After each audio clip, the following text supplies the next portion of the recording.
અરવલ્લી જિલ્લાના બાયડ તાલુકાના Sathamba police station વિસ્તારના ગાબટ નજીક ગોતાપુર પંથકમાં ફરિયાદીના ખેતરમાં આરોપીની ચારેક ભેંસો ચરતી હોવાથી ફરિયાદીને તેમના પતિ સાહેબ અજયસિંહ નાઓએ આરોપીને ખેતરમાંથી ભેંસો બહાર કાઢી લેવા કહેલ, પરંતુ આરોપીએ ભેંસો બહાર કાઢ્યા વગર જતા રહેલ। ફરિયાદીના પતિ પોતાની જાતે ખેતરમાંથી ભેંસો કાઢતા હતા તે સમયે બે આરોપીઓએ અપશબ્દનો પ્રયોગ કરી જાનથી મારી નાખવાની અને ફોન કરી ધમકીઓ આપવા બાબતે ફરિયાદીએ સાઠંબા પોલીસ સ્ટેશન ખાતે ફરિયાદ નોંધાવતા પોલીસે વધુ તપાસ હાથ ધરી છે। नमस्ते, मैं सरिता कुमार अजय सिंह झाला। मैं गाबट से 3 किलोमीटर फार्म हाउस पर रहती हूँ। गोतापुर ग्राम पंचायत लगती है। कल हमारे खेत में भैंस घुस गई। कृष्ण सिंह, देवेंद्र सिंह झाला और यूं श्याम बाबू नाम है उनका। उनकी भैंसें घुस गई। मेरे हस्बैंड कहने के लिए गए उनको, तो कुछ बोला नहीं और वो वापस चले गए।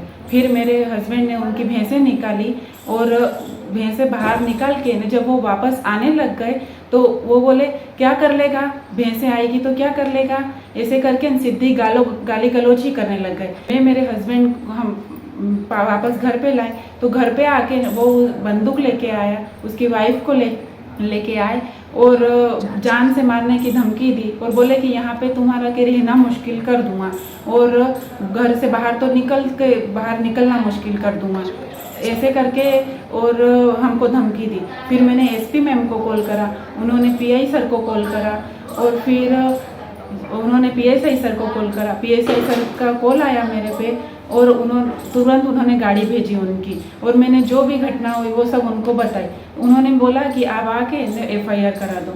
मैंने एफआईआर कराई उनके और ऐसा हुआ। उसके बाद उसके बड़े भाई का ब्रिजराज सिंह, देवेंद्र सिंह झाला का फ़ोन आया कि तैयार रहना कि 2 कलाक में आके न चीर देंगे।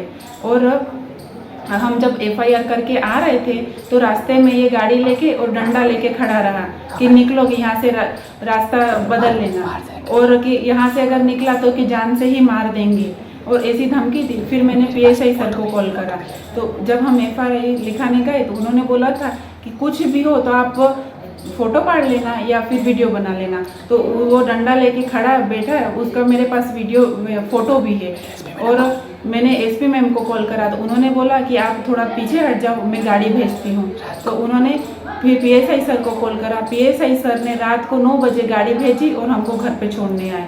और आज सुबह में एफआईआर हो गई, उसके बावजूद हमारे जो निकलने का रास्ता है सर गवर्नमेंट का बनाया हुआ है वो उसने जेसीबी से खोद दिया और हम रहते हैं फार्म हाउस पर, चारों तरफ से उसने खोद दिया है और हमारे आने जाने का ही रास्ता बंद कर दिया है। और हम रहते हैं जंगल में, हमारे घर परिवार वालों को नुकसान हो कुछ हो तो हमारी जाना कहाँ है सर। और जान से मारने की धमकी दी और बोले कि बंदूक बताई। तो मैं आप सबसे रिक्वेस्ट करती हूँ मीडिया के माध्यम से कि अरवल्ली कलेक्टर साहिब को, एसपी मैम को और गृह मंत्री, मुख्यमंत्री साहब और हमारे देश के प्रधानमंत्री श्री नरेंद्र मोदी साहब से मैं रिक्वेस्ट करती हूँ कि मेरे हस्बैंड को उन्होंने जान से मारने की धमकी दी है। तो मेरे परिवार में सदस्य हम 7 सदस्य हैं। मेरे सास ससुर, मेरे फई सास, मेरे हस्बैंड, मैं और मेरे दोनों बच्चे। मेरी 9 साल की गुड़िया है और 4 साल का बेटा है। तो इनको अगर बाल भी बांका हुआ या जरा भी खरोच आई तो जिम्मेदार इनका परिवार ही होगा, ये इंसान होगा, इसका भाई होगा। और इन्होंने हमें खुलेआम धमकी दी है कि यहाँ पे रहना भी मुश्किल कर देंगे। तो जो भी होगा मैं मीडिया के माध्यम से सर से रिक्वेस्ट करना चाहती हूँ कि मेरे को न्याय चाहिए और मेरे परिवार को कुछ भी नहीं होना चाहिए। मेरे परिवार पे जोखम है और हमारी जान को सेफ्टी नहीं है, इसलिए मैं आपसे रिक्वेस्ट कर रही हूँ। और हमें बंदोबस्त चाहिए, प्रोटेक्शन चाहिए हमको, क्योंकि ये तो हमारा निकलना ही मुश्किल कर दिया। हमारे बच्चे स्कूल से आते जाते हैं, हम जंगल में रहते हैं, इनको 10 बार गाबट जाना पड़े, आना पड़े और भी कुछ काम हो तो ये तो रास्ते में ही ऐसे डंडा लेके या और भी कुछ हथियार लेके बंदूक बताई यहाँ पे घर पे आके, तो वो और भी मान लो भाई और इनके 10 जनों को बुला के ये करे, हम इन पे हमला कर दे तो फिर मेरा कौन, मेरे छोटे छोटे बच्चों का क्या होगा। तो मैं आप सबसे रिक्वेस्ट करती हूँ कि मेरे को न्याय चाहिए। और इनके लाइसेंस रद्द कराएं और इनके बंदूक जमा कराएं और इस मामले में इन पे तुरंत स्ट्रिक्ट कार्यवाही की जाए। बस आपसे यही विनती है।